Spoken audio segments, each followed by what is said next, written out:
Welcome to TRC Podcasts, sharing real-life stories and incidents. Watch our podcast and subscribe to our channel now.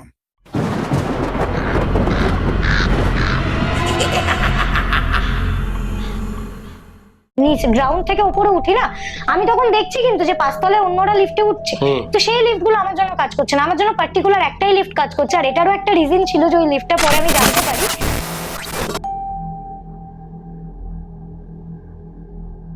ওই একটা করে light জ্বালিয়ে রেখেছিল দুদিকে, তো ওটা মোটামুটি 3 তলার মতো ছিল না। এবার আমি খুঁজতে খুঁজতে যখন আবার ওই লিফটটার সামনে আসি, তখন দেখি একটা মহিলা দাঁড়িয়ে আছে, আর সেটা পুরো গর্ভবতী, মানে পুরো মানে আপ টু 8 মান্থের উপরে, 9 মান্থের পুরো, আর পুরো ওটির ড্রেস পরা। মানে আমি তো ওটির ড্রেস অ্যাটলিস্ট বুঝবো, পেছন থেকে যেরকম বাঁধা হয়।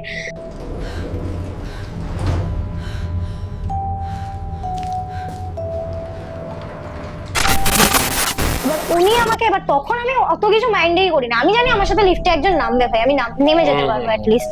এবার তখন আমি ওনাকে বলি যে দেখুন আমার না ক্লস্ট্রোফোবিয়া আছে, আমি লিফটে ভয় পাই, আপনি আমাকে একতলায় ছেড়ে দিতে পারবেন? উনি শুধু বললো হ্যাঁ আমি একতলাতেই যাবো।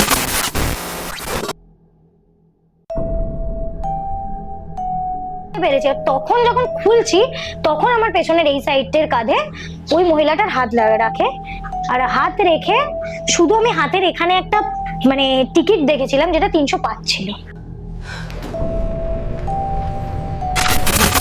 বলেছি যে এই জায়গাটা মহিলাটা কিভাবে হাত রাখলো জানি না, তারপর থেকে খুব ব্যথা করছে এই একটা সাইড। এবার মা খুলে দেখে এখানে পুরো এরকম, পুরো জাস্ট এরকম চাপা পুরো দাগ, মানে পুরো লাল টাইপসের।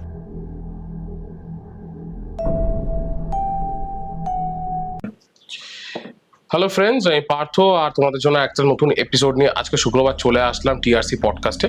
আজকের এপিসোডের মধ্যে যিনি এসছেন আমাদের গেস্ট, ওনার জীবনে ঘটে যাওয়া কিছু ভৌতিক ঘটনা উনি আমাদের সঙ্গে শেয়ার করবে। খুবই ভয়ানক ইনসিডেন্ট ঘটেছে তার সঙ্গে, সে খুবভাবেই নেগেটিভ স্পিরিটস বা নেগেটিভ এন্টিটির এনভায়রনমেন্টে যখন চলে যায় সে কিন্তু সবভাবেই ফিল করতে পারে। তো সরাসরি আজকে আমি চলে যাব। তো আগে বল, তুই কেমন আছিস? ভালো আছি। ভালো আছিস? তো তুই বলছিস তোর জীবনে অনেক কটা ইনসিডেন্ট ঘটেছে, সেখান থেকে আমরা আজকে দুটো ইনসিডেন্ট শুনতে চাই, তোর লাইফে ঘটে যাওয়া কিছু ভৌতিক ঘটনা। তো সবার আগে তুই নিজের একটা ইন্ট্রোডাকশন দে আমাদের অডিয়েন্সকে। আমি শ্রেয়া। আমার সাথে মানে আমি অ্যাকচুয়ালি এই ব্যাপারগুলো খুব ফিল করি, কেন জানি না, মানে ছোট থেকেই অনেকটা ফিল ব্যাপারটা আছে। মানে আমি খুব নেগেটিভ ব্যাপারটা, সেটা কোনো টাইপসের ব্যাড স্মেল হোক বা কোনো কিছু হোক, এই জিনিসগুলো আমার সাথে অনেক ছোট থেকেই হওয়া। তো আগে ব্যাপারগুলো বুঝতাম না, অনেক ছোটই ছিলাম, এখন ব্যাপারগুলো আস্তে আস্তে বুঝতে পারি। হ্যাঁ, ভয় পাই না, বাট ওই যে একটা ফিল হয় না, একটা গুজবাম্পস আসে গায়ে, তো ওটা তো কোথাও না কোথাও একটা ন্যাচারাল লাগে না কোনো সময় আমার। আচ্ছা, তো শুরু করা যাক তো প্রথম ঘটনাটা নিয়ে। হ্যাঁ, তো বল। প্রথমটা হচ্ছে আমার বোনের সাথে হওয়া, মানে আমার নিজের বোন, আমার বোনের হচ্ছে বার্থডে ছিল, আজ থেকে প্রায় 2 বছর আগেকার ঘটনা এটা। আচ্ছা, এবার আমি আমার মাসির মেয়ে, ওর বার্থডে সেলিব্রেট করবো বলে আমরা আলাদা ছিলাম, ও একটু ওর ফ্রেন্ড সার্কেলের সাথে বেরিয়েছিল, আবার বেরিয়েছিল। দেন আসার পর থেকে না, মানে ওর একটা খুব আলাদা টাইপসের ব্যাপার, মানে ও কারোর সাথে কথা বলছে না, হুট করে চুপচাপ হয়ে যাচ্ছে, মানে নিজেরই একটা দুনিয়ায় থাকছিল। এবার ফার্স্টে ব্যাপারটা নোটিস করিনি, কারণ ও এমনি একটু চুপচাপ, ও খুব একটা মিশতে পারে না, তো এটা নর্মালি ভেবে নিয়েছিলাম। বাট ওই মানে বার্থডের দিনটার পরের দিন, বার্থডের দিন তো সেলিব্রেট হয়, সবাই একসাথে যেহেতু ছিলাম অতটা বেশি এফেক্ট লাগেনি। আর মা ও তো আমার সাথেই থাকে, মানে ওর বার্থডে, বাট ও কেক ফেক কাটছে, সবকিছুই হচ্ছে, বাট ওর মুখে সেই ব্যাপারটা নেই, ওর সেই উজ্জ্বল ভাবটা নেই।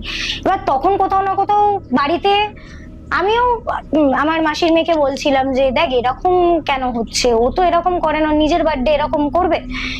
তখন বলছিস দেখ বুঝতে তো পারছি না, সত্যি ব্যাপারটা বোঝার মতো ছিল না। আমিও ভাবলাম যে ঠিক আছে দেখা যাক কি না। আমি ভাবলাম আবার শরীর খারাপ হতে পারে, যে ওর কোনো কারণে মুড অফ হতে পারে, কোনো কিছু নিয়ে ভাবছে বা চিন্তা করছে। এটা আমি দিয়াকে জিজ্ঞেসও করি সামনে বসিয়ে, যে দিয়া তুই কি কিছু ভাবছিস, কোনো চিন্তা আছে, মানে পড়াশোনা নিয়ে টেনশন করছিস বা কিছু কি আছে, বলতে পারিস। ও ওটাকেও পুরো ইগনোর করে গেল, ও বললো না কিছু না, আমাকে আমার মতো ছেড়ে দে। আমি বললাম যে এরকম কেন বলছিস, মানে কোনো প্রবলেম হলে বল, সেটা সলিউশন করে দেবো। এবার বলছে না আমাকে একটু একা ছেড়ে দে, ওর একটাই কথা আমাকে একা ছেড়ে দে, আমার সাথে থাকিস না। এবার ওই দিনকার রাত্রিরে ঘুমিয়ে পড়ে, ওই দিনকার নর্মাল ছিল, আর কিছু হয়নি।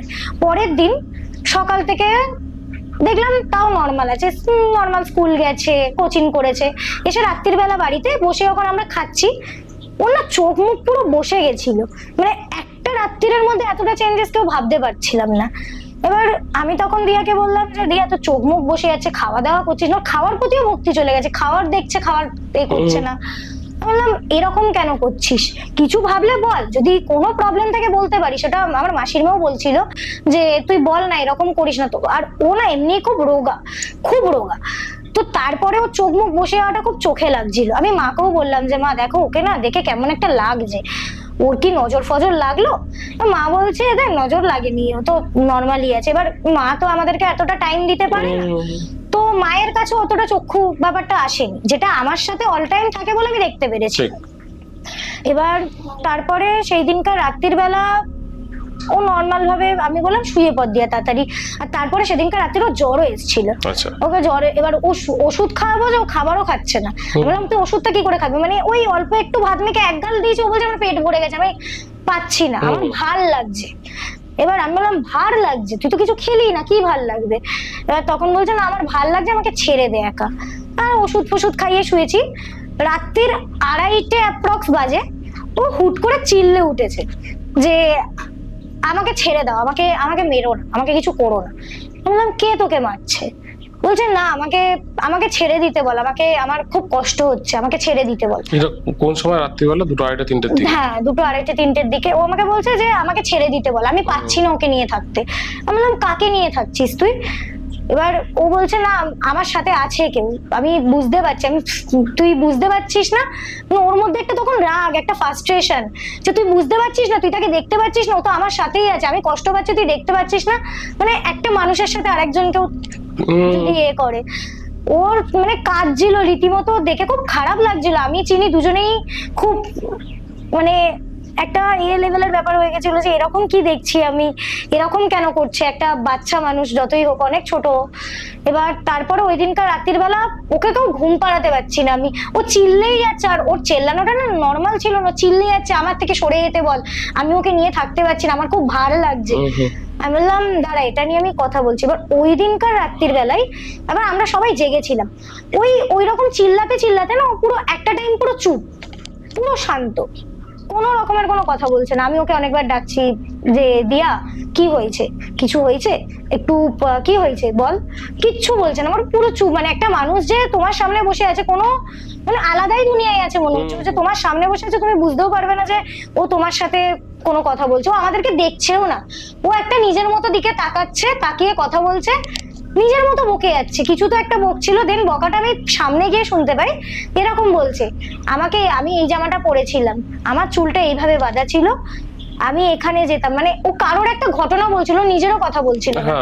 আমি আমার এই জামাটা ছিল, আমার এটা খুব পছন্দের জিনিস ছিল, ও আমার সাথে এরকম করতে পারলো, আমি তো এত তাড়াতাড়ি মরতে চাইনি, এইরকম টাইপস এর কিছু কথা ছিল।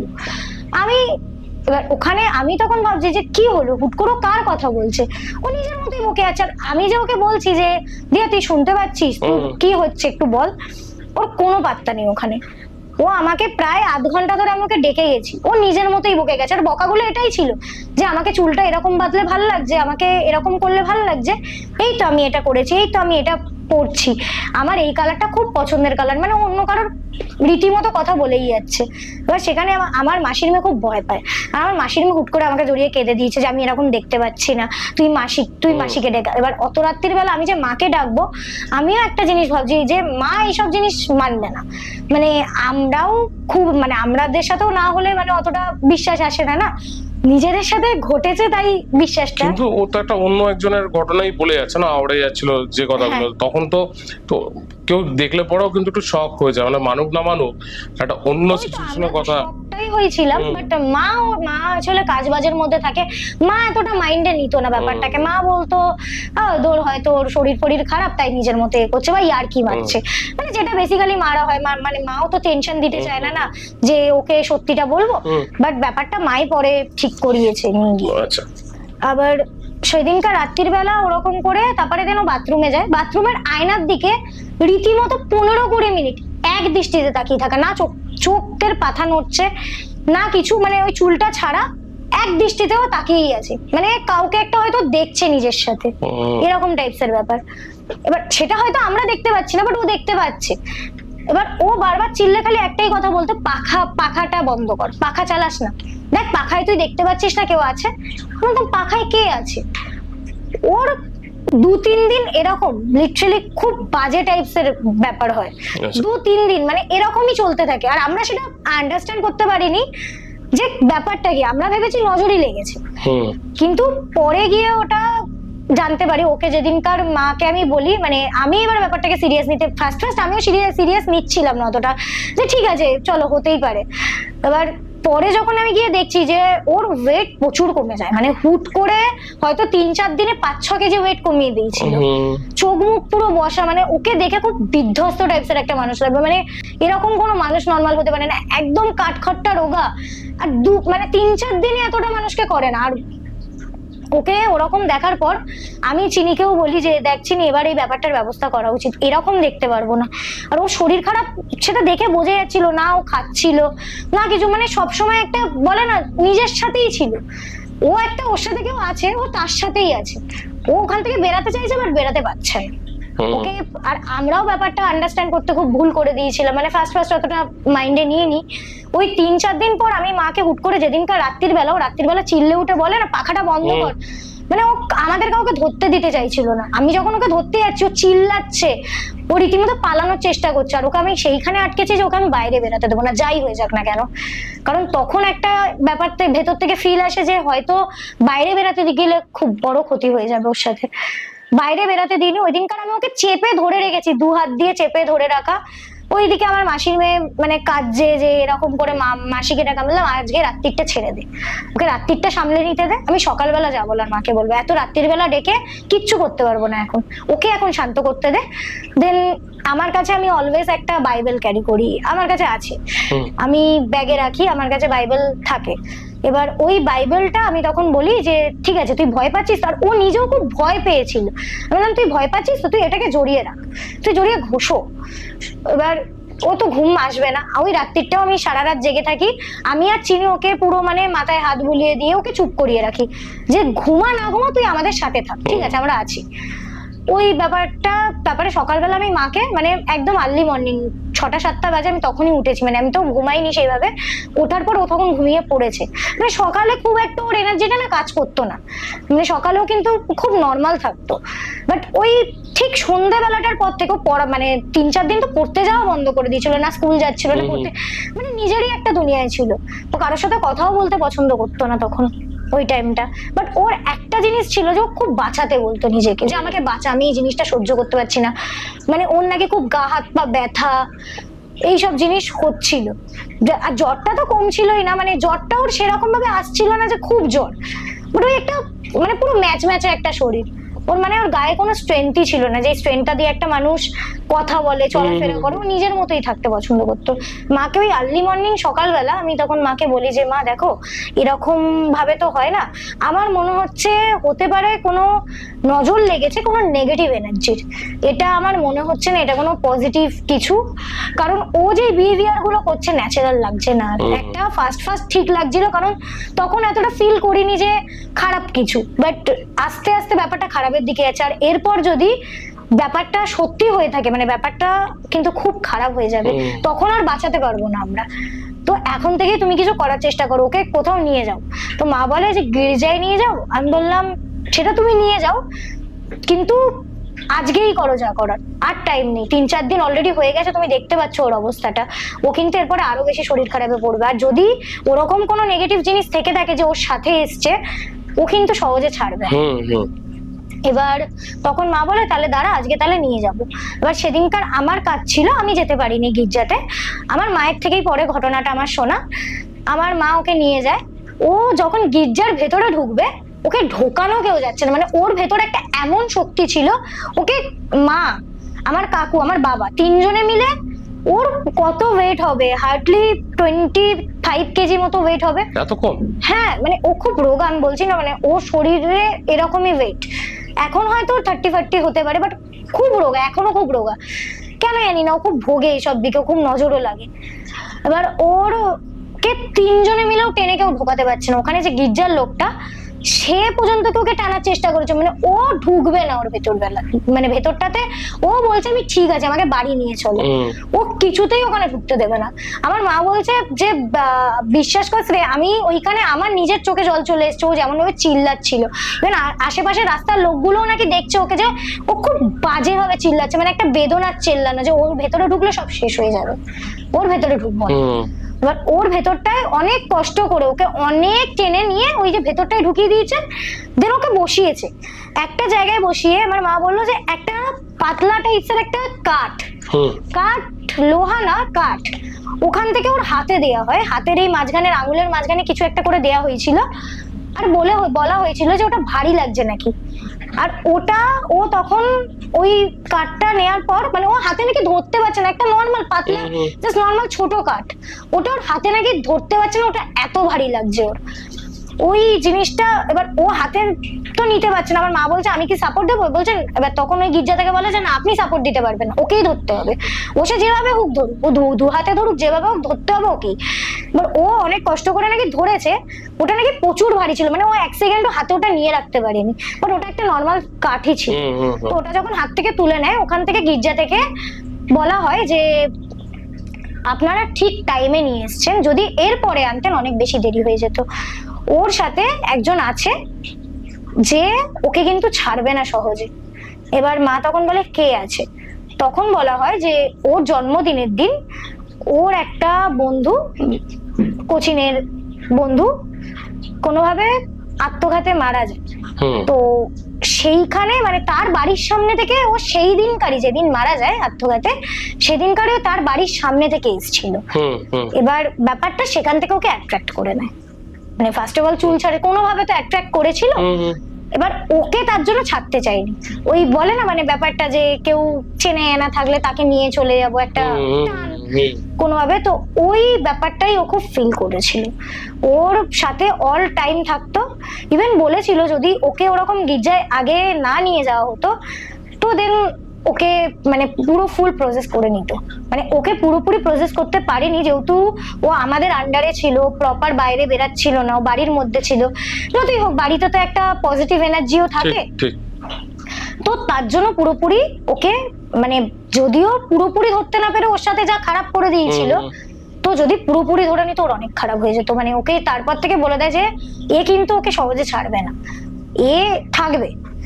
তার জন্য ওকে তাবিজও দেয়া হয়েছিল, মানে এখনো তাবিজগুলো পরে ইভেন, কারণ এখনো ভয় পায় ওই ব্যাপারটা নিয়ে, ওর ভয়টা কাটেনি। আর মানে সেদিনকারে ওকে বলা হয়েছিল আমার মাকে যে ওকে নাকি এইসব জিনিস খুব অ্যাট্রাক্ট করে, নেগেটিভ জিনিস অ্যাট্রাক্ট করে। হ্যাঁ মানে ওর খুব নজর লাগে, এটা ছোট থেকেই দেখে এসেছি। ওর আর আমার ছোট বোনে, আমার বেসিক্যালি নজরটা যেরকম লাগে না, মানে আমি ব্যাপারটা ভয়ও পাই না, বাট ও খুব ভীতু এই সব দিক থেকে। ও যেমন ভয় পায় তেমন নজর লাগে খুব। আর সেই ব্যাপারটা ওই রাত্রিগুলো আমরাই জানি যে আমরা কিভাবে কাটিয়েছি। মানে আমার মাসির মেয়ে তো 2-3 দিন, মানে ওই কেসটা জানার পর 2-3 দিন ওর ধারে কাছে যায়নি, যে না ওর সাথে আছে, ওর সাথেই আছে। আর বলেছিল যে ওর সাথে আছে, ওটাকে দূরে রাখতে হবে, মানে ওকে সহজে ছাড়বে না। ওর যদি তাবিজ খুলে যায়, ওর হয়তো এখনো অব্দি ওকে আবার টানতে পারে, কারণ ফার্স্ট টানটা ওর ক্ষেত্রেই এসেছিল, ওদের ফ্যামিলির কারোর ক্ষেত্রে আসেনি, বাট ওর ক্ষেত্রে এসেছিল। আর ওই ব্যাপারটা ওখান থেকে যখন তাবিজ দেয়, অনেক কিছু ঝাড়াফাড়া করে দেয়, তো তারপরও ও লিটারালি ওই তাবিজ ধারণ করার পরও 1 সপ্তাহ মতো টানা না রাত্রিরে ঘুমাতে পেরেছে, না খেতে পেরেছে। মানে ওটারও তো টাইম লাগে না একটা তাবিজ কাজ করতে। তো তখনও অব্দি ও সেই ভয়টা, মানে ইভেন এখনো অব্দি ও মাঝে সাঝে বলে যে আছে, চলে যায়নি। মানে এই কেসটার পরে একটা টাইম হয়েছিল, মানে সেম কেসেরই ব্যাপার। আমার বোন মানে ওই তাবিজ ছাদে গিয়ে শুয়েছিল, আর মাসির মেয়ে আসে এখানে মাঝে সাঝে আসে, এবার আমি ছাড়াও না বেসিক্যালি ছাদে ওঠেন। ও আর মাসির মেয়ে ওই নর্মাল যে গরমকাল, তো তার জন্য ছাদে উঠে নর্মাল শুয়েছিল। ঠিক রাত্রির 1টা-1:30 নাগাদ ওকে নাকি খুব মারধর করা হয়েছে, মানে আমার ফিল করেছে সেটা। হ্যাঁ, আমার বোনকে নাকি পুরো চুল ফুল ধরে টানা হয়েছে, মানে যেরকম একটা মানুষকে পুরো চুল ধরে টানতে টানতে নিয়ে যাওয়া হয় তাবিজ পরাকালীন। তো তারপরে ও মানে কাঁদতে কাঁদতে নিচে চলে আসে। এবার আমাকে মানে নিচে ওখান থেকে তো ফোন করেছে, আর ও নাকি তো পাশে মাসির মেয়েকে ডাকতে পারছিল না। আমার মাসির মেয়েকে নাকি ও যে হাত দিয়ে ডাকবে, ও বলছে আমি ডাকতে পারছি না, কিন্তু আমি মার খাচ্ছি। আমি আমাকে চুল ধরে টানছে, টানতে টানতে নিয়ে গেছে আমাকে, মানে এই সাইডের ছাদ থেকে ওই সাইডের ছাদ পুরো টানতে টানতে নিয়ে গেছে। আমি বললাম তুই ঘুমে স্বপ্ন দেখিস নি তো? বলছে না, স্বপ্ন আমি দেখিনি, আমি ফিল করেছি, আমার গা হাতটা ব্যথা করছে। দেখ এই কেসটারই মনে এই তাবিজটা দেওয়ার 1 মাস পরেই এই কেসটা, সেম কেসেরই। তো তখন আমার নিচে যায় ওরা, নিচে গিয়ে আমাকে বলে দেখ আমার সাথে আবার এরকম হচ্ছে, আবার কিছু হয়েছে দেখ তুই। আমি বললাম না না, দেখ এরকম করে মারবে তো কে তোকে? আমি ব্যাপারটা ইয়ার্কি হিসাবে নিয়েছি যে হয়তো আমাকে ভয় দেখানোর জন্য করছে। তারপরে ও ঘাড়ে মানে ঘাড়ের সাইড থেকে না চুলটা সরায়, ওর ঘাড়ে সত্যিকারের 5টা আঙুলের দাগ ছিল, মানে একটা কালো টাইপসের স্পট ছিল, মানে ওকে মারা হয়েছে সেটা মাও দেখে অবাক। কে কি করেছে সেটা তো জানি না, বাট যেটা প্রমাণ ছিল সেটা প্রমাণ ছিল ওর গায়ের মধ্যে। ইভেন ওর চুলের এই যে মানে কারো চুল ধরে টানলে এখানে যে ডগাটা টাইপসের ফুলে যায় না, পুরো ফোলা ছিল, মানে পুরো এই জায়গাটা পুরো ফোলা ছিল। মানে ওর সাথে যেটা হয়েছে সেটা খুব স্বপ্ন তো ছিল না কোনোভাবে, ও যেটা ফিল করেছে সেটা হয়তো সত্যিই ছিল। এবার আমি ছাদে ছিলাম না, আমি জানি না, বাট চিনিও এটার পর বলছিল যে হ্যাঁ দিয়া কিন্তু মানে ওকে যখন ডেকেছে চিল্লে উঠেই ডেকেছে। ওকে যখন মারা হয়ে মানে ও মার খেয়েছে তখন চিনি জানতো না, বাট যেটা হয়েছে সেটা চিল্লেই ডেকেছে। আর নিচে আসার পর ও আবার সেই ভয় পাচ্ছিল, ইভেন এখনো ও ভয় পায়, এখনো ও বলে যে আছে রে আছে, আমি দেখতে পাই। এবার ভয়ানক একটা ইনসিডেন্ট। তবে আমি এই ইনসিডেন্ট থেকে দু একটা জিনিস বলতে চাই, যেটা আমি কিছু তো জানি প্যারানরমাল ওয়ার্ল্ডের ব্যাপারটা। দেখ তাবিজ দেওয়া মানে ধর কোনো না কোনো মুসলমান বিয়েতে গিয়েই তো এটা করা হয়েছে, মানে তো সেইখানে কি হয় যে তাবিজগুলো দেয় না, তাবিজে কিছু নিয়ম কানুন থাকে। তাবিজ খণ্ডিত হয়ে যায়, কারণ তাবিজ পড়ে ওরা কিন্তু বলে যে কোনো মৃত বাড়ির মানে কেউ মারা গেছে এরকম বাড়িতে তোমরা যেও না তাবিজ পড়ে, বা শ্মশানে তুমি যেও না, বা কবরস্থানে তুমি যেও না। তো এরকম কিছু থাকে, হয়তো কোনো কারণে ও কোনো একটা এমন জিনিস করে ফেলেছে যেটা তাবিজটা খণ্ডিত করে ফেলেছে। তো সেই কারণে তাবিজটা তো পড়ে যায়, তাবিজের যে অ্যাকশনটা আছে সেই পাওয়ারটা আছে, সেই পাওয়ারটা চলে গেছে। তো সেই কারণে ওকে আবার অ্যাটাক করছে। আর এরকম অপঘাতে মৃত্যু হওয়ার যে স্পিরিটস গুলো থাকে সেগুলো তো মুক্তি হয় না, তারা সেখানে ট্র্যাপ হয়ে যায়, মানে সেই ওয়ার্ল্ডে ট্র্যাপ হয়ে যায়। আর তারা না নিজেদেরকে খুব একা ফিল করে। তো কি করে, যে সব থেকে বেশি যার সঙ্গে ক্লোজ থাকে বা ভালোবাসা যার সঙ্গে থাকে, তো তাকে রিচ আউট করার চেষ্টা করে। এবার রিচ আউট করার পদ্ধতিও অনেক রকম হয়। একরকম তো স্বপ্নে এসে দেখা দেওয়া, অনেকে বলেন আমি স্বপ্নে দেখতে পেয়েছি, কারণ ফার্স্ট চান্সই হচ্ছে ওরা চাইলে পর ওরা তো স্বপ্নে এসে দেখা দিয়ে কিছু বলার চেষ্টা করে।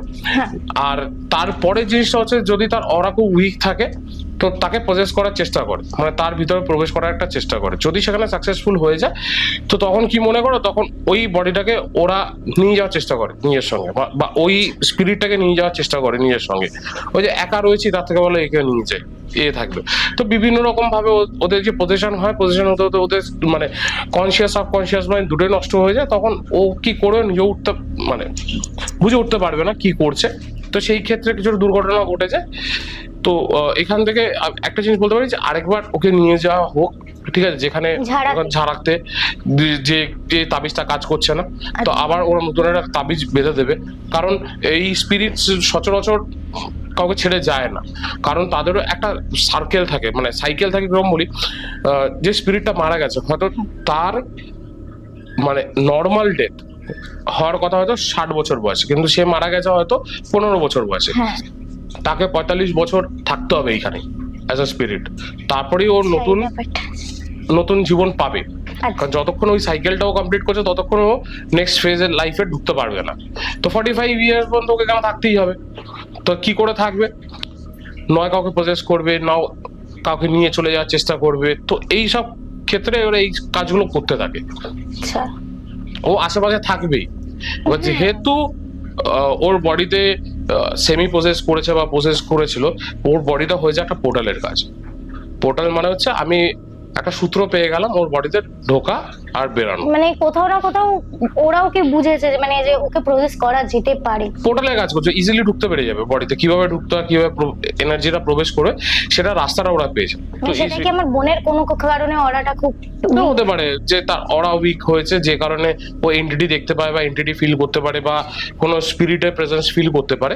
তো কোনো না কোনো ভাবে সেই স্পিরিটটা ওর বডিতে প্রবেশ করে ফেলেছে আর এখন জানে যে কোন সূত্র দিয়ে প্রবেশ করতে পারে। তো তাবিজের কাজটা হচ্ছে ওকে জাস্ট একটা প্রোটেকশন দিয়ে রেখেছে, পুরোপুরি একটা কিওর দেয়নি, প্রোটেকশন।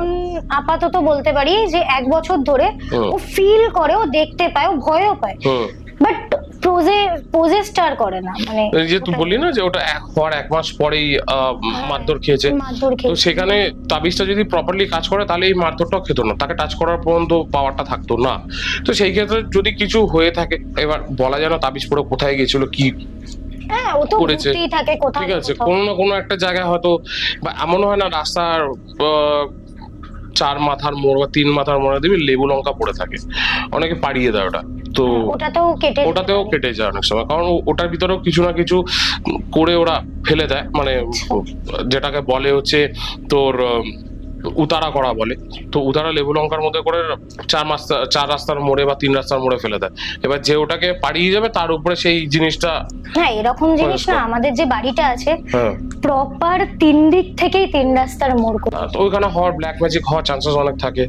এবার অনেক উতারা করতে গেলে পর আশেপাশে দেখ লেবু লঙ্কা টোনা টোটকা ফেলে দিয়ে চলে যায়, মানে অন্য কারো টোনা টোটকা নিয়ে রাস্তায় ফেলে দিয়ে চলে গেল। এবার ওইখান দিয়ে হয়তো যাওয়ার পথে ধর যে গাড়িটাতে বসে আছে সেই গাড়িটা ওটা চাপ দিয়ে চলে গেল, যেহেতু গাড়ির ভিতরে রয়েছে ওই এফেক্ট হয়ে যেতে পারে।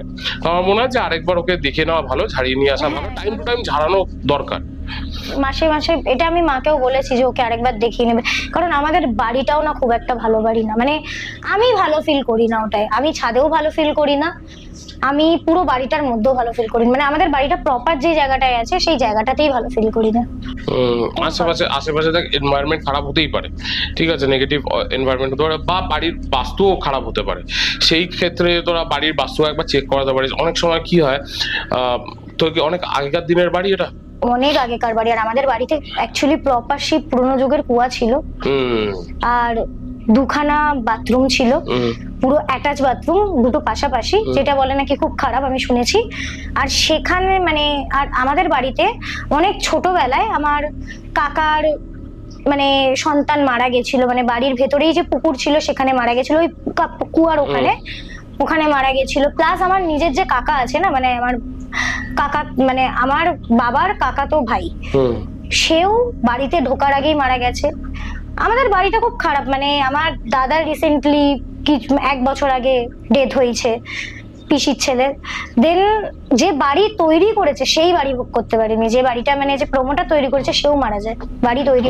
হ্যাঁ, তো তাহলে তো তোদের বাস্তুটাই প্রচন্ড ভাবে বিগড়ে আছে। তো সেই ক্ষেত্রে আমার মনে হয় যে এবার কোনোভাবে তোরা যদি কোনো ভালো এক্সপার্টসকে দেখাতে পারিস যারা বাস্তু অ্যানালিসিস করে ঠিক করতে পারে, তো অনেক সময় বাড়ির বাস্তুটাকে ঠিক করা যায় বা বেঁধে দেওয়া বলে, একটা বাড়ি বেঁধে নেওয়াও ভালো। তো আমি ছোট টিপস দিলাম তোকে, তো এগুলো করলে পর অনেকটা তো প্রোটেকশন থাকে বাড়ির জন্য। কারণ তো কেউ রাতারাতি কেউ বাড়ি ভেঙে দিয়ে নতুন বাড়ি তৈরি করতে পারবে না। হ্যাঁ, এটাই তো ব্যাপার, কারণ রাত্রির বেলা করে আমি বলছি মাঝে সাঝে এটা হয় আমাদের গেটে, মানে প্রপারলি কেউ ঠক ঠক করে চলে যাচ্ছে, প্রপার ওটা 3টে, 2:30, 3টের দিকে। আর এটা আজ থেকে ফিল করি না, বাড়িতে যবে থেকে ঢুকেছি তবে থেকেই ফিল করি, আমিও ফিল করি, আমার বোনও ফিল করে। এটা আমি একা শুনিনি, আমার মা বাবাও শুনেছে, মানে ওরা অতটা পাত্তা দিয়ে চলে না যেহেতু ওরা কাজ বাজ করে, বাট আমরা তো জেগে থাকি, আমি অফিস করি, মানে খুব বাজে ভাবে আওয়াজ করে, কান্নার আওয়াজ, খুব খুব বাজে কান্নার আওয়াজ, সিঁড়ি থেকে কেউ ধুপধুপ করে নামছে, কেউ ধুপধুপ করে উঠছে, এই জিনিসগুলো প্রতিনিয়ত হয়। আর এটা আমরা প্রপার শুনতে পারি, এটা আমি প্রতিদিন সকালবেলা মাকে উঠে বলি যে মা সত্যি মানে গেটে আজকেও ঠকঠক হয়েছে। ইভেন একদিন তো গেটে ঠকঠক হয়েছে, আমি প্রপার আমার নাম ডাকতে শুনেছি, মানে আমাকে কেউ ডেকেছে বাইরে থেকে, ওটা মা বলেছে যে ভাগ্য ভালো তুই বেরিয়ে যাস।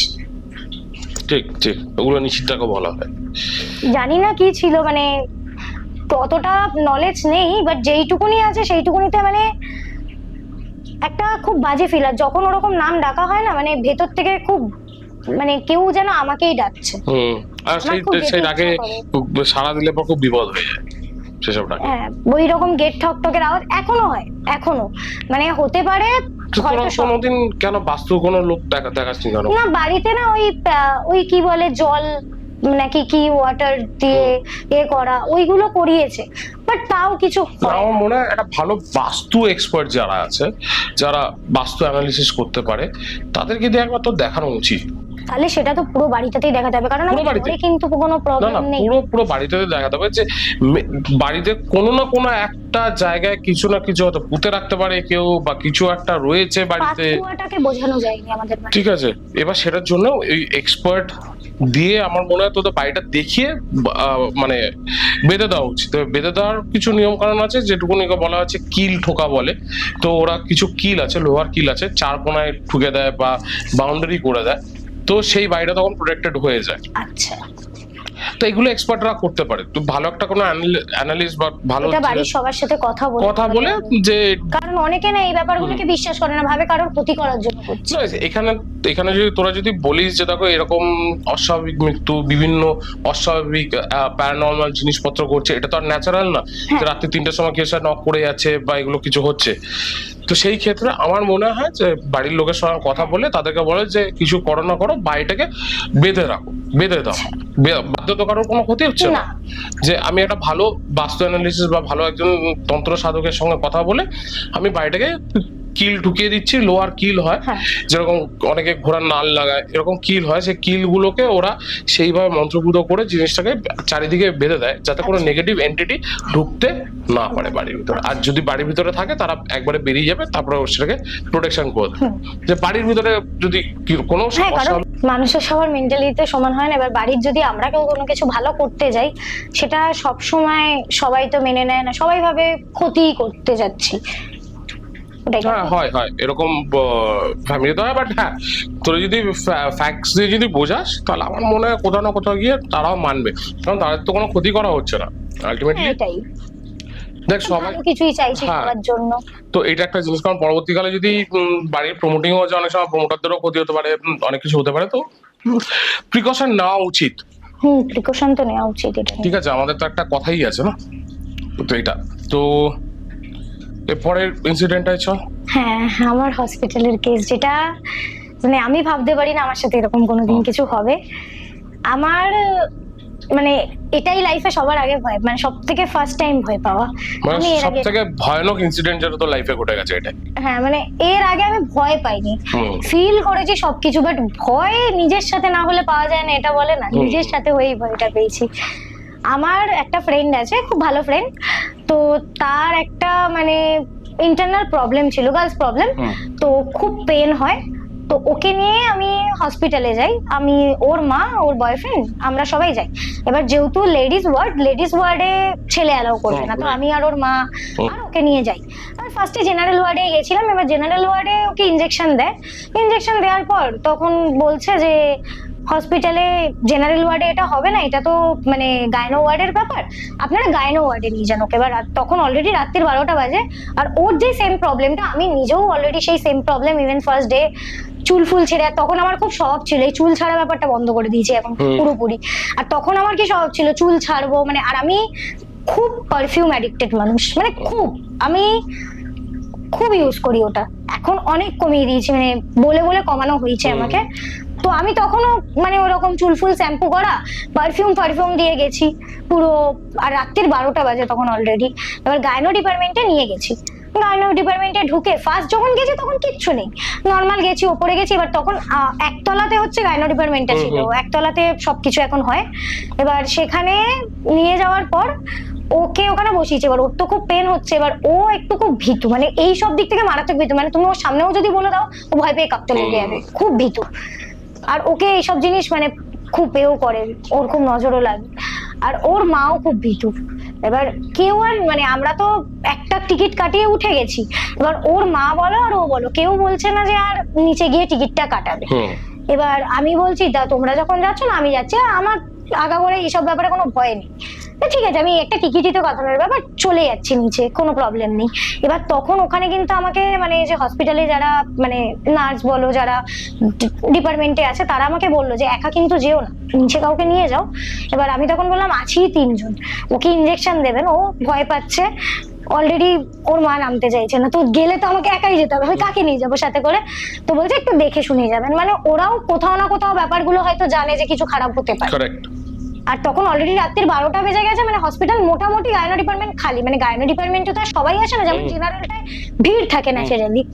এবার গাইনো ডিপার্টমেন্টে আমি নামার সময় নর্মাল নেমেছি, যেরকম লিফটে করে নামি, লিফটে করে নামার পর টিকিট কাটিয়েছে ওইখানে, টিকিটের ওখানে লাইন ফাইন দিয়ে টিকিট ফিকিট কাটালাম। এবার ওর বয়ফ্রেন্ডের সাথে দেখা হয়েছে, বলছে আমি যাবো, আমি বললাম তোকে ওপরে গাইনো ডিপার্টমেন্টে ঢুকতে দেবে না, কারণ ওখানে ছেলে মানে যদি তুমি নর্মাল প্রেগনেন্সির জন্য না যাও তাহলে তোমার কোনো হাজবেন্ড ছাড়া কাউকে অ্যালাউই করবে না, কোনো মেয়ে ছাড়া। এবার আমি তখন ওটার সময় ঢোকার সময় মানে একটা বলে না, এবার যখন লিফটের জন্য দাঁড়িয়ে আছি টিকিট ফিকিট কাটিয়ে, এবার তখন তো আর ওই জায়গাটায় কেউ নেই, মানে গাটা একটা ছমছম করে, ওটা একটা গায়ে গুজবাম্পস টাইপস এর আসা, অতটা কেয়ার করিনি যে ঠিক আছে চলো, মানে আমি নিজেও যেহেতু ওই অবস্থায় ছিলাম আর তার মধ্যে চুলফুল ছাড়া, তো ওরকম একটা জিনিস যে কিছু তো বাজে ঘটতে পারে একটা ফিল আসছিল। আর তখন ভাবছিলাম যে লিফটে করে যাবো না সিঁড়ি থেকে। এবার গাইনো ডিপার্টমেন্টে একটা কি হয়, রাত্রির বেলা নাকি সিঁড়ি বন্ধ করে দেয়, কারণ সিঁড়িতে নাকি অলরেডি ওই হসপিটালের গাইনো ডিপার্টমেন্টে অনেক ঘটনা ঘটা, মানে ওটা আমার ওই নিচের মহিলাগুলোর থেকেই শোনা, যারা ওই গার্ড ফাট দেয় তারাই বলছিল যে ওখানটা বন্ধ করে দেওয়া হয়, কারণ ওইখানে নাকি খুব বাজে বাজে ঘটনা ঘটেছে রাত্রির বেলা, মানে রিসেন্টলি খুব ঘটেছে। আর লিফট গুলো খুব খারাপ ওখানে, মানে তুমি প্রপারলি লিফটে করে যেরকম মানে সুইচ গুলো খারাপ, এবার খারাপ হয়ে গেছে না খারাপ হয়ে যায় বেসিক্যালি মানুষ মানে ওইরকম রাত্রির বেলা কেউ জানে না সেটা, মানে এই নিচে যারা থাকে তারাও নাকি খুব একটা যাতায়াত করে না, মানে ওই ওপর নিচ করে না। আর গাইনো ডিপার্টমেন্টে এমন একটা জায়গায় না, খুব খারাপ একটা জায়গা, আর ওটা পুরোটাই ডিপার্টমেন্টে গাইনো, কিন্তু কাজ হয় শুধু এখন একতলাতে, এখন ডেলিভারিও একতলাতেই হয়, আর বাকি জায়গাগুলোতে হয়তো কিছু ডেড বডি থাকে বা পুরো বন্ধই থাকে। লিফটের জন্য দাঁড়িয়ে আছি, এবার আমি একটা মানে নর্মাল যেরকম লিফটে, এবার তখন কোনো মানুষ ছিল না, লিফট এসছে ওটাতে উঠেছি, ওটাই সব থেকে বড় লিফট ছিল। এবার ওইখানে ওঠার পর আমি 1 নম্বর টিপেছি, ওটার 1 নম্বরে যাচ্ছে, মানে 1 নম্বর থেকে ক্রস করে দেখলাম 3 নম্বরে গিয়ে থামলো, 2তেও থামেনি, 3-এ থেমেছে। এবার 1 টিপলে বললাম যা বাবা এটা 3-এ কেন এলো। এবার তখন আমার মাথায়, আর আমার লিফটে একটা ফোবিয়া আছে, মানে আমি ক্লস্ট্রোফোবিয়াতে আছি, আমি বদ্ধ জায়গা একদমই মানতে পারি না, ওই রকম বদ্ধ হয়ে গেলে আমার খুব প্যানিক করতে শুরু করে, হাত পা কাঁপে। এবার ওখানে আমার অলরেডি তখন প্যানিক স্টার্ট হয়ে গেছে, কারণ আমি এমনি লিফটে ভয় পাই, আমি শুধু লিফটে ভয় পাই, আমার বাকি কিছুর ভয় নেই, বাট লিফটটা ওরকম করে কেন থামলো না, তাহলে কি লিফটে আটকে যাবো, তখন আমার মাথায় এটা চলছে, বাকি আর অন্য কিছু না। এবার লিফট থেকে আমি ভাবলাম না, লিফট থেকে বেরিয়ে, তখন আমার মাথায় এটাও নেই সিঁড়ি তো বন্ধ, আমি সিঁড়ির জন্য কেন যাচ্ছি, তখন আমার মাথায় আছে যে লিফট থেকে আমি আগে বেরোবো, লিফট থেকে বেরিয়েছি, এবার সিঁড়ির জন্য যেতে যাবো। এবার লিফট থেকে ধরো এরকম টাইপসের বেরিয়েছি, বেরিয়ে একটা সোজা লন টাইপসের, মানে যেই জায়গাগুলোতে হয়তো আগে একটা টাইমে ডেলিভারি হতো, এখন বন্ধ পুরো, মানে পদ্মা দেওয়া পুরো বন্ধ, পুরো লবি বন্ধ।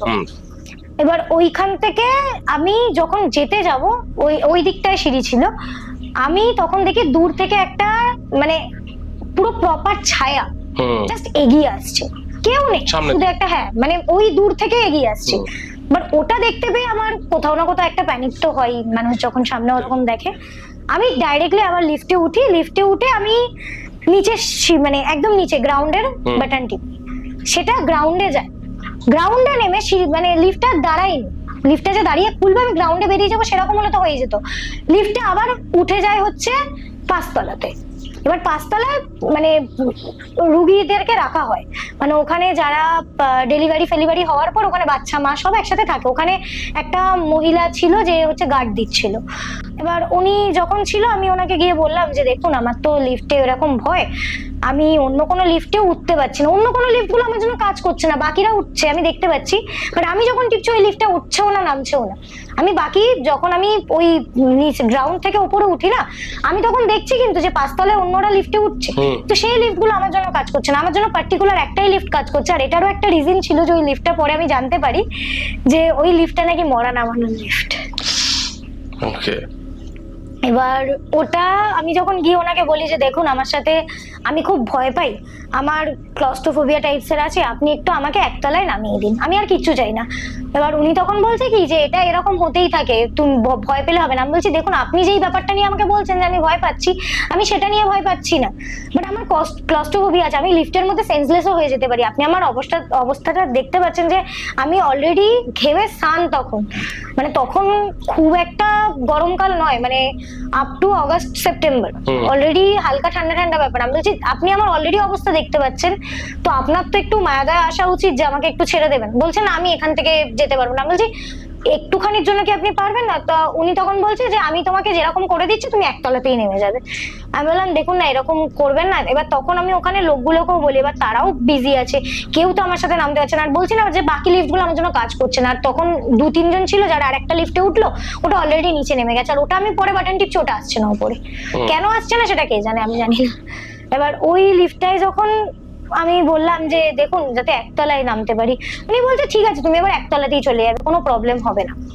এবার ওই লিফটটায় উঠে উনি আমাকে এরকম কিছু একটা বাটন টিপে দেয়, সেটা গ্রাউন্ডে তো যায়, কিন্তু ওই যে গ্রাউন্ডে গিয়েও আর লিফটে দাঁড়ায় না, গ্রাউন্ড থেকে ডাইরেক্টলি 6 তলা, আর 6 তলা পুরো ক্লোজ।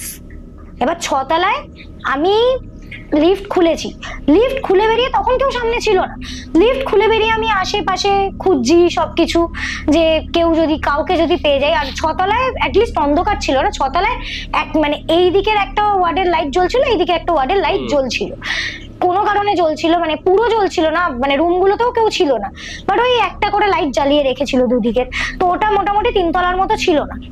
এবার আমি খুঁজতে যখন আবার ওই লিফটটার সামনে আসি, তখন দেখি একটা মহিলা দাঁড়িয়ে আছে, আর সেটা পুরো গর্ভবতী, মানে পুরো মানে আপ টু 8 মান্থের উপরে, 9 মান্থের পুরো, আর পুরো ওটির ড্রেস পরা, মানে আমি তো ওটির ড্রেস অ্যাটলিস্ট বুঝবো, পেছন থেকে যেরকম বাঁধা হয়। এবার উনি আমাকে, এবার তখন আমি অত কিছু মাইন্ডেই করি না, আমি জানি আমার সাথে লিফটে একজন নামবে, ভাই আমি নেমে যেতে পারবো অ্যাটলিস্ট। এবার তখন আমি ওনাকে বলি যে দেখুন আমার না ক্লস্ট্রোফোবিয়া আছে, আমি লিফটে ভয় পাই, আপনি আমাকে একতলায় ছেড়ে দিতে পারবেন? উনি শুধু বললো হ্যাঁ আমি একতলাতেই যাবো, মানে এরকম টাইপের একটা খুব গম্ভীর আওয়াজ।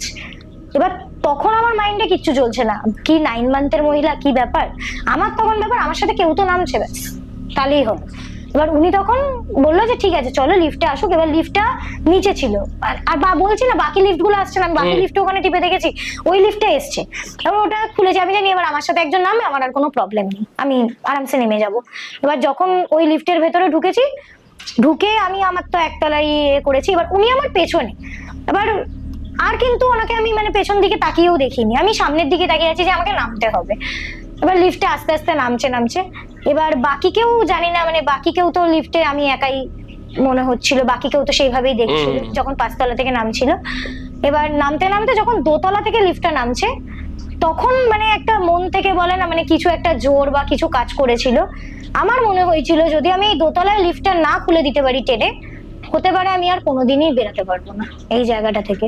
মানে একটা গাট ফিলিং কাজ করেছিল, মানে একটা গুজবাম্পস এসেছে যে এখানে আমাকে লিফটটা খুলে দিতে হবে, আমি আর আটকে থাকতে পারবো না। এবার 2 তলা থেকে আমি লিফট খোলার জন্য মানে উঠে পড়ে, আর লিফট গুলো এমনও যে অন্য টাইমের লিফট কি হয় খোলে না তো অন্য জায়গার, যে নামার সময় ওই লিফট খুলে গেছে, ওই লিফট আমি খুলে দিতে পেরেছি। আর তখন যখন খুলছি তখন আমার পেছনের এই সাইডের কাঁধে ওই মহিলাটার হাত রাখে, আর হাত রেখে শুধু আমি হাতের এখানে একটা মানে টিকিট দেখেছিলাম যেটা 305 ছিল, এখানে হাতে লাগানো ছিল। উনি আমার কাঁধে হাত রাখে যে আমি একতলাতেই নামবো, উনি শুধু এইটুকুনি বললো। আর আমার মন থেকে তখন এসেছিল যে ভাই আমি এখানে লিফট খুলে দেবো, না খুললে আমি আর একতলাতে নামতে পারবো না। ওই যে ওই 2 তলা থেকে লিফটটা খুলে দিই একতলায়, তখন এসে লিফটটা মানে দাম করে থেমে যায়। ওইখান থেকে আমি জাস্ট বেরিয়ে আমি পুরো মাথায় ফাতে হাত দিয়ে বসে আছি যে আমি লিফট থেকে বেরিয়ে গেছি। আর আমার তখন ওই মানে ওই কিসের প্রেজেন্স ছিল কি ছিল ওই কিচ্ছু ফিল নেই, না নর্মাল আমার কাছে। এবার যখন বেরিয়েছি আমি জানি না অলরেডি আমি নাকি 30 মিনিটস ধরে ওই লিফটের কেসে আটকে ছিলাম, মানে এই ব্যাপারটা আমি তো ভেবেছি 10-15 মিনিটই হয়েছে। যখন আমি এসছি তখন অলরেডি ওর ইনজেকশন দেওয়া হয়ে গেছে, ওকে মেডিসিন দিয়ে দিয়েছে, ইভেন ওর ব্যথা অনেকটা কমে গেছে, মানে আপ টু 30 মিনিটস আমি লিফটেই ফেসেছিলাম ওরম ভাবে, যেটা আমি টাইম মানে অতটা কেয়ারও করিনি।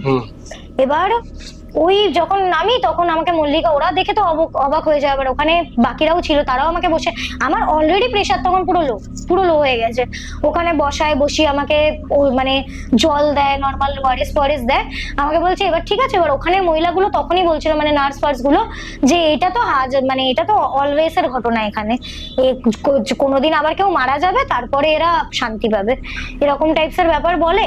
আমি তখনও আর ওই ব্যাপারটা নিয়ে পে করিনি যে আমার পেছনে কেউ এসছে আমার সাথে।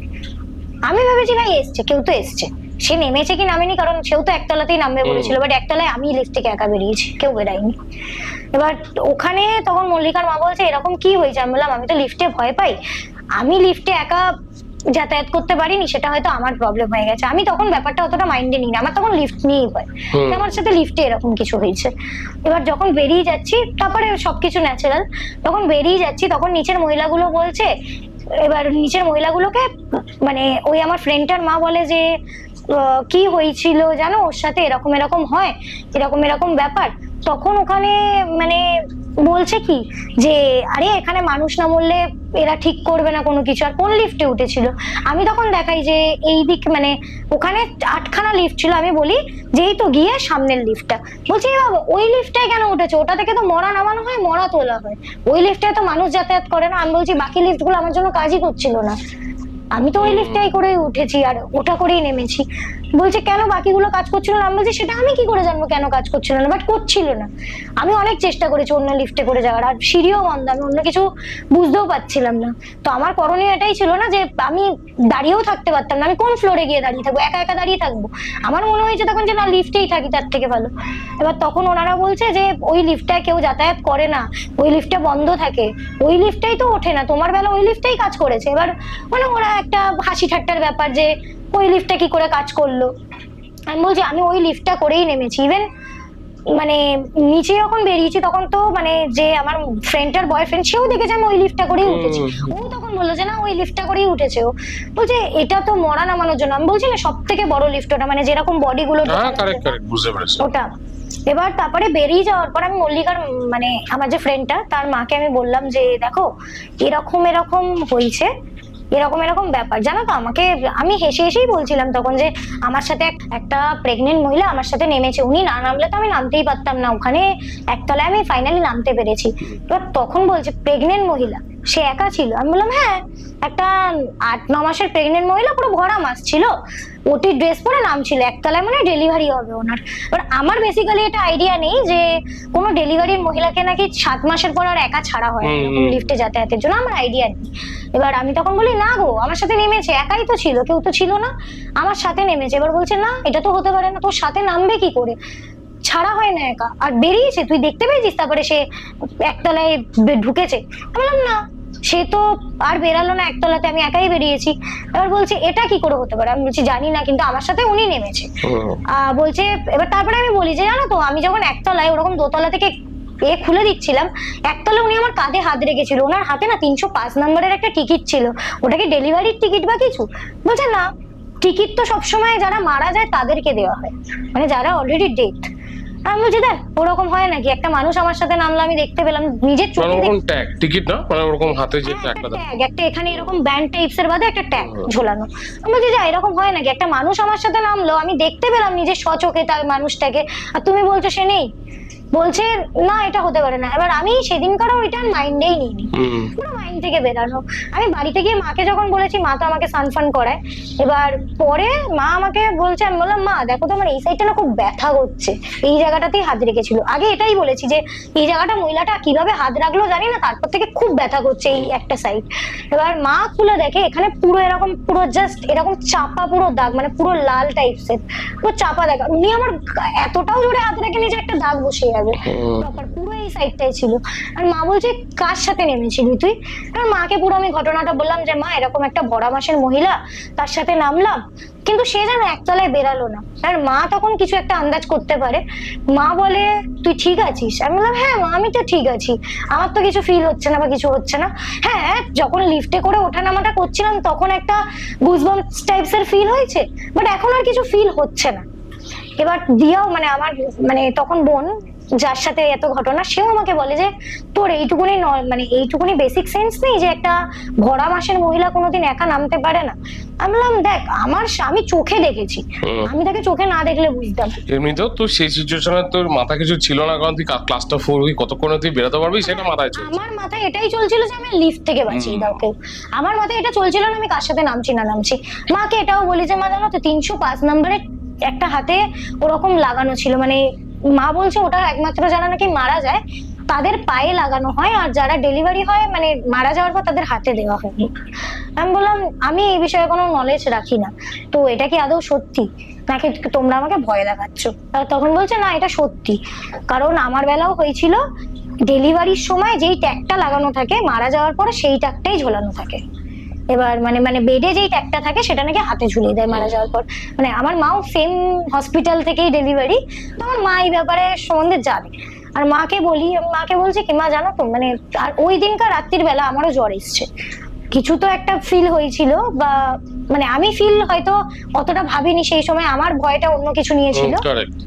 তো তারপরে ওই রাত্রিরে জ্বর আসে, মানে একটা গায়ে আমারও খুব ভার ফিল হয়, যেটা কোনোদিন আমার সাথে হয়নি। মানে আমার নজর খুব কম লাগে, এটা কেন জানি না। এবার সেদিনকার যখন ওরকম হয় মাকে আমি বলছি, সারা রাত মাও জেগে আছে, মানে জ্বরটা আমার সেদিনকার রাত্রিরে হয়তো 102-এর ওপরে জ্বর এসছে, আর যেখানে আমার জ্বরও হয় না। আমি ভুগি কম, এটা সত্যি, মানে আমার বোনেদের থেকে আমি খুব ভুগি কম, আমার ভোগাভুগির নেই অতটা, আমার জন্য আমাকে অত চিন্তা করতে হয় না, আমার খুব কম শরীর খারাপ হয়, যখন হয় তখন হয়, বাট যখন হয় না তখন হয় না। এবার সেদিনকার যখন ওরকম মা জ্বর দেখছে, বলছে তোর তো জ্বর হয় না, আমি বললাম হয়তো শ্যাম্পু করেছি তাই জন্য হয়েছে। আমি তখনও ওটা নিয়ে ভাবছি না, মানে তখনও মাথায় অতটা স্ট্রাইক করেনি। মা বারবার একটাই কথা বলছে কালকে ঝাড়াবো, তোর কিছু একটা হয়েছে। আমি বলছি না গো, আর কাঁধে ওই ডাক্তার, কাঁধ মারাত্মক, মানে এই জায়গাটা কেউ যেন আমাকে চেপে ধরে রেখেছে, ওই জায়গাটা মারাত্মক ব্যথা হয়, মারাত্মক ব্যথা। তখন আমি মাকে বলছি মা আমার এই সাইডটা খুব ব্যথা করছে, তুমি মুখ ফুক কিছু লাগিয়ে দাও। আর ওই দাগটা যত টাইম হচ্ছে পুরো কালো হয়ে গেছিল লাস্টের দিকে গিয়ে। আমি মাকে বলছি মা আমার মারাত্মক ব্যথা করছে, আমি পাচ্ছি না, এই সাইডের ব্যথাটা না নেওয়া যাচ্ছে না, এখানে আমার যন্ত্রণা করছে। মা তখন আমাকে বলছে যে দাঁড়া কালকে তোকে আমাকে কিছু একটা দেখাতে হবে মনে হচ্ছে, কারণ তোর সাথে তো এরকম কিছু হয় না। কারণ আমি আমার বোনের বেলাতেও এত কিছু মানে স্ট্রং থেকেছি, যে কারোর বেলাতে আমি এদিক থেকে খুব স্ট্রং মনে করি নিজেকে, আমি খুব একটা ভয় পাই না। পরের দিন সকাল থেকে আমার চোখ মুখ পুরো বসা, মানে আমি ওটা ভেবেছি শরীর খারাপের জন্য, কিন্তু মা আন্দাজ করেছে কোথাও না কোথাও তো কোনো বাজে নজর লেগেছে, কোনো নেগেটিভ এনার্জি হয়েছে। এবার সকাল থেকে না খেতে ইচ্ছা করছে, সেম মানে আমার বোনের সাথে যে জিনিসটা ফিল হয়েছিল আমার সাথেও, খেতে ইচ্ছা করছে না, কেমন একটা শরীর পুরো ম্যাচ, মানে চোখ মুখ একদিনে বসিয়ে দিয়েছে আমাকে। মা বলছে তুই একবার চ, আবার সেদিন মানে শুক্রবার করেই মেনলি ঝাড়ানো হয় যে কোনো মাজারে, বাকি দিন তো হয় না। এবার মাকে বললাম আজকে তো শুক্রবারও না মা, দেখি কি করা যায় না যায়, ঠিক আছে শুক্রবার ছাড়িয়ে নেবো আমি সেটাই বলেছি। এবার আমি সেদিনকার আর অফিসও যেতে পারিনি, নর্মাল বাড়িতে আছি সকাল থেকে, মানে সকাল থেকে একটা ফিল হচ্ছে না মানে কেউ আমার সাথে আছে, কেউ তো আছে, মানে একটা নিজের ছাড়াও একটা অন্য কাউকে ফিল করা যাচ্ছে। হ্যাঁ, বাট কাউকে বলতেও পারছি না, কে কি ভাববে, কি বলবো মাকে বলবো যে এরকম ফিল করেছি, কালকে আমি বলছিলাম যে এরকম কিছু হয় না তোমরা ভুল ভাবছো, আজকে বলবো, মানে ওটাই নিজের মধ্যে ভাবছি যে এটা তো বলা যাবে না, এটা কি করে বলবো আমি, এটা বলতে গেলে মা হয়তো ভাববে যে আমি ভয় পাচ্ছি, মানে আমার মধ্যে এই ব্যাপারটা, বাট আমি ভয় পাচ্ছিলাম না তখন। বাট রাত্রির বেলা মানে তখন হয়তো, আর সেদিনকার আমি বাইরেও বেরাইনি, মানে আমি কারোর সাথে কথা বলতে চাইছিলাম না যে এই ব্যাপারটা নিয়ে কি বলবো না বলবো, এই ব্যাপারটা নিয়ে আমার সামনে কেউ যদি কথাও বলে আমি ব্যাপারটা খুব প্যানিক করবো, আমি সেটা নিজে থেকে বুঝতে পারি না, আমার প্যানিক করার থাকলে আমি নিজে থেকে আগে থেকে বুঝতে পারি আমি প্যানিক করবো এই ব্যাপারটা নিয়ে। আর আমি তার জন্য একাই ছিলাম, বেরাইনি কিছু না। এবার যার জন্য গেছিলাম সেদিনকার শরীর খারাপে, সে আমাকে ফোন করে বলে কি হয়েছে তোর, কিছু কি হয়েছে? আমি রাত্রির বেলা মানে তখন ওকে বলছি না কিছু হয়নি, ঠিক আছে রাখ। ওই তার 10-15 মিনিট পরে আমি তাকে ফোন করে আমি রীতিমতো কাঁদছি হাওয়া করে যে ভাই আমার সাথে আছে, আর তোরা ঠিক বলেছিলি, মানে আমি ওটা আমার লাইফে ফার্স্ট টাইম এইসব বিষয় নিয়ে কাঁদাও, ভাই আমার পেছনে এখনো হাত দিয়ে আছে। আমি বাথরুমে গেছিলাম, দেন বাথরুম থেকে বেরানোর পর থেকে না মানে আমি পুরো ফিল করছি যে আমার এখনো কেউ হাত দিয়ে আছে। অ্যাকচুয়ালি ফিল করেছিলিস? হ্যাঁ হ্যাঁ অ্যাকচুয়ালি ফিল করেছিলাম। মানে ও আর আমি বাড়িতে একা ছিলাম তখন, মা বাবা তো দোকান করে, বোনও পড়তে গেছিল, কেউ ছিল না, একাই ছিলাম। আমি কাঁদছিলাম, মানে আমি ওকেও মনে হয় ফোন করেছিলাম, মানে আমি মানে মল্লিকাকে ফোন করি, আমার ফ্রেন্ডটাকে, আমার বোনকে ফোন করি, ইভেন যাকে পেরেছি, মানে তখন আমার হাতের সামনে আমি যার নাম্বার পেয়েছি আমি তাকেই ফোন করে বলি যে আমাকে বাঁচা, আমি পাচ্ছি না, আমার ফিল হচ্ছে, আমার কিছু একটা প্রেজেন্স খুব বাজেভাবে ফিল হচ্ছে। আর মানে মানে মল্লিকা হিসাব মতো এরকম করছে যে তুই ভয় পাচ্ছিস, মানে এটাও কোনোদিন এক্সপেক্টও করে না, কারণ ও আর মানে ও আর আমি বাইরের এত কাজে গেছি, সব জায়গাতে ও দেখেছে রাত্রি 3টে 3:30 বাজে, ও আমাকে একবার বলেছে ভাই আমি ওয়াশরুম যাবো, আমি ওকে নিয়ে চলে গেছি, মানে লাইটও লাগেনি। আমি ভয় পাই না, বাকি সবার জন্য আমি করেছি, বাট আমি ভয় পাচ্ছি, মানে এটা কিছু তো সিরিয়াস ম্যাটার হবে। আমি লিটারালি ওর উপর চিল্লাচ্ছি ভাই আমাকে বাঁচা, মানে আমার বাড়িতে কেউ আমি একা আছি, আমার সাথে আছে ভাই, আমার সাথে আছে, আমি এটা ফিল করছি আমার সাথে আছে, এরকম বারবার একই কথা বলছি আর কাঁদছি, মানে আমি লিটারালি প্রায় 1-1.5 ঘন্টা হাউ হাউ করে কেঁদেছি। যে তারপরে দেন ওরা এসছে, আমি ওদেরকে জড়িয়ে ধরে কাছে যে ভাই আমার সাথে আছে। আর তখন মানে ওই দাগটা ওরা দেখতে পেয়েছে আস্তে আস্তে পুরো কালো হয়ে গেছে, মানে যেটা আগের দিন লাল দাগ ছিল পুরো কালো। আমি মায়ের কাছেও কেঁদেছি, আমার মা দোকান ছেড়ে চলে আসতে হয়েছিল সেদিনকার, আমার মাকে আমি জড়িয়ে ধরে কাঁদছি যে মা আমাকে বাঁচাও, আমার সাথে আছে, আমাকে নিয়ে চলে যাবে মা, আমাকে সেদিনকার নিতে পারিনি, তোমরা ঠিক বলেছিলে, আমি ভুল ছিলাম, হতে পারে তোমরাই যেটা বলেছিলে সেটাই, আমার সাথে আছে। আর তখন মা বলছে যে এখন কি করব। এবার মানে ওইখানে আমি ওই প্রপার 2-3 দিন এই সেম ব্যাপারটা নিয়ে ভয় পেয়ে গেছি, সেম ব্যাপার, মানে আর সাথে আছে, আমাকে ছাড়বে না, মানে ও আমাকে দেখে নিয়েছে, মানে আমাকে আর ছাড়বে না, এরকম টাইপসের একটা ফিল। দেন যেদিনকার ঝাড়াতে গেলাম, এবার আমি কোনো তাবিজ পড়ি না, এখনো পড়ি না, সেদিনকারও আমাকে দেবে বলেছিল, আমি বললাম আমার তাবিজ লাগবে না, আমাকে ঝাড়িয়ে দিলেই হবে।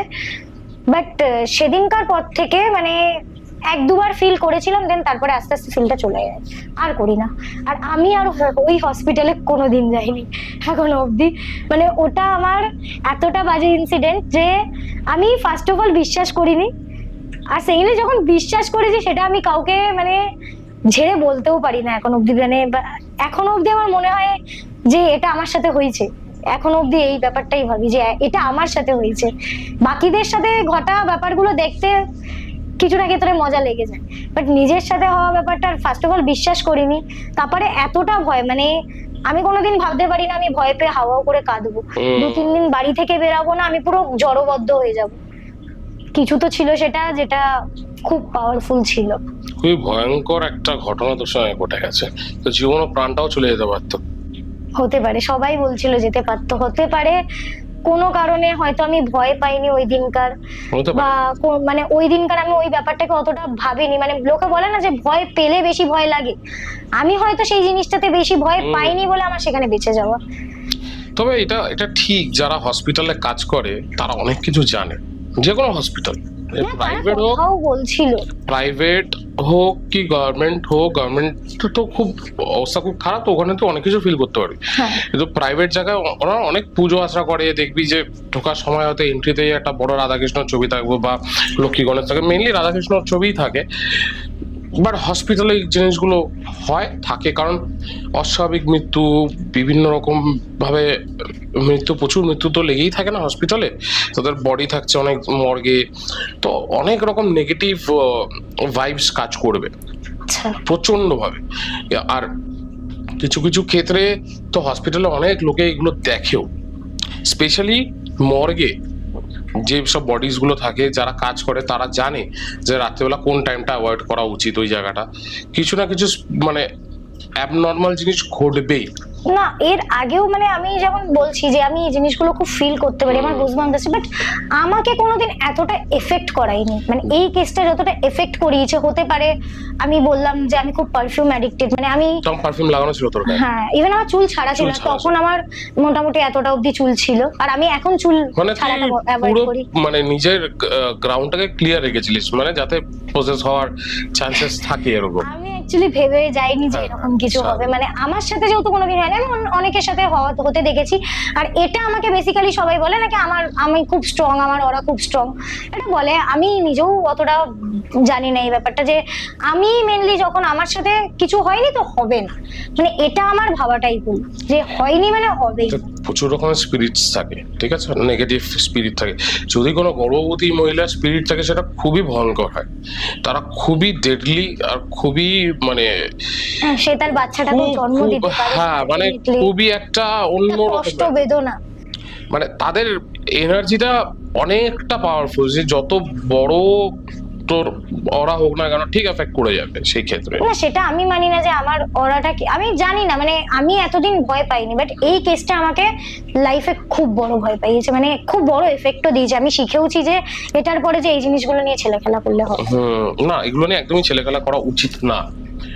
আর অনেকে বিশ্বাস করতে চায় না, অনেকে ভাবে এটা মানসিক প্রবলেম হতে পারে, সিনেমা দেখছো, বাট যখন কিছু ঘটছে, কন্টিনিউয়াসলি ঘটছে, আমার মনে হয় একবার শুনে সেটা একবার তদন্ত করা উচিত। মেবি অনেকেই বলে যে মেন্টাল প্রবলেম হতে পারে, আমার মনে হয় যে কিছু জিনিস আছে যেগুলো সত্যি ঘটে আর সেগুলোকে দেখিয়ে নেওয়া উচিত, ঝাড়ফুঁক করিয়ে নেওয়া উচিত, বা ঝাড়ফুঁক না করাতে পারলে অ্যাটলিস্ট কোনো ভালো তান্ত্রিকদের দেখিয়ে নেওয়া উচিত যে হয় কিনা। কারণ দেখো, যদি আমরা ভগবান মানি তাহলে আমাদেরকে ভূত মানতেই হবে, ঠিক আছে।